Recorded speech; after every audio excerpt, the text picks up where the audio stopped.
Okay, now that you have all of your contours traced, and you can check by looking closely at the bitmap to make sure that you have all of them in place, and that you've moved them all to the correct Z elevation, and you can look in the right-hand view and check that you have alternating colors of gold and red, and that it looks like things are in the right place there.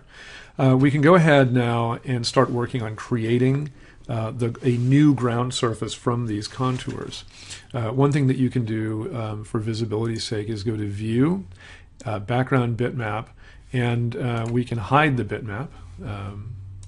We should be able to hide the bitmap. I don't see that happening. View, Background Bitmap, Hide. There we go. It's still in your file. You can bring it back at a later date if you want to look at it, but it is not necessary now for the work that we're going to do, and in fact it might get in the way of visibility. Another thing that I'm going to do is switch the windows around a little bit. So I'm going to take the one that was perspective and I'm going to make it the top view, and I'm going to take the one that was the top view and I'm going to make it the perspective. And we're going to work in this larger, the larger viewport here, while still having the ability to reference the top and the right-hand views. It's good, as I've said before, to always have multiple viewports. You can always enlarge one of them if you want to work very closely with it, and then go back to some other arrangement of viewports. So we need to add some new layers. I've already added one, Topo Surface 1, and I'm going to add yet another. I'm going to call it Topo Surface 2. Surf, short for surface. And I've made Topo Surface 1 chartreuse. And Topo Surface 2 I'll make dark blue for visibility's sake.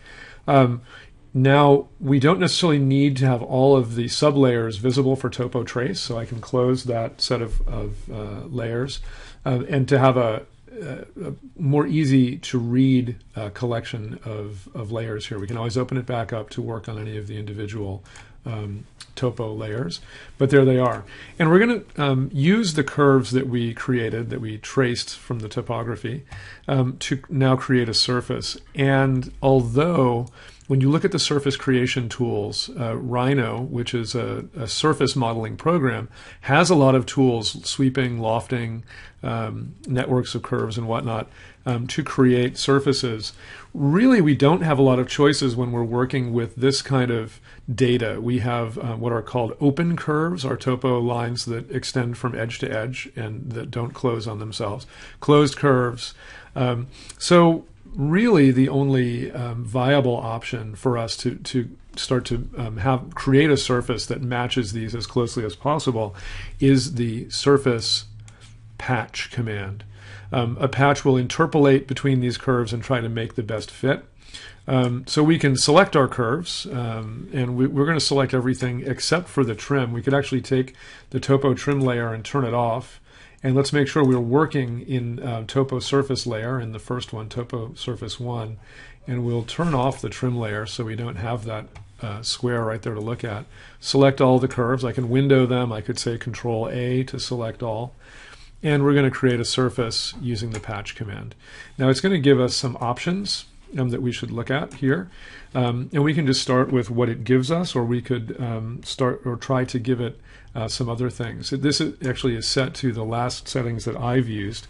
Let's try something a little different. Let's put in 0.5, 50, 50, and 1 for stiffness, and say OK. And what it will do is mathematically create the best fit surface that it can. I'm going to want to see my surface a little differently. The rendering of these windows is not exactly as I'd like it, so I'd like a shaded viewport there, and for the plan I would like a wireframe viewport for now. And so you see the surface, it's a little bit skewed, but that's fine, it fits on there. And if we look at it in perspective, we can see that it's relatively bumpy, and it seems to go up where it needs to go up and down where it needs to go down. And so that's pretty good. If you look closely, and it's a little bit hard to see, sometimes the topo lines actually disappear behind the surface. And so it's not an exact one-to-one fit. Let's try doing a patch in Topo Surface 2, turning off Topo Surface 1, using different settings. So again, I'll say Control A to select all of the curves that are there, and I'll use the surface patch command. And this time I'll change the sample point spacing to 1. The U and V spans, I'll double them to 100 each. And I'll change the stiffness to 2. So I've essentially doubled everything here, and we will create a new surface and then compare it to the one that was created before.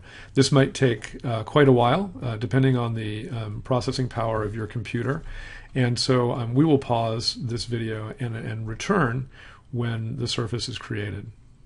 If you find that creating the surface with these parameters that I put into the patch command takes too long or seems to be crashing your system, go back to the original parameters that we used, 0.5, 50 for U, 50 for V, and 1 for stiffness. This is something that even on my computer is taking quite a while, so we'll come back to this once the surface is created. All right. Here's the surface in blue. It took about 2 minutes on my machine. And it's worth trying to play around with these different settings for the patch surface.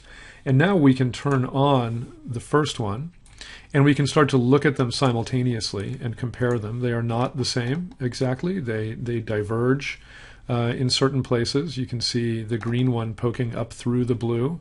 And in some cases, if we flip it over, the blue one is popping down below the green.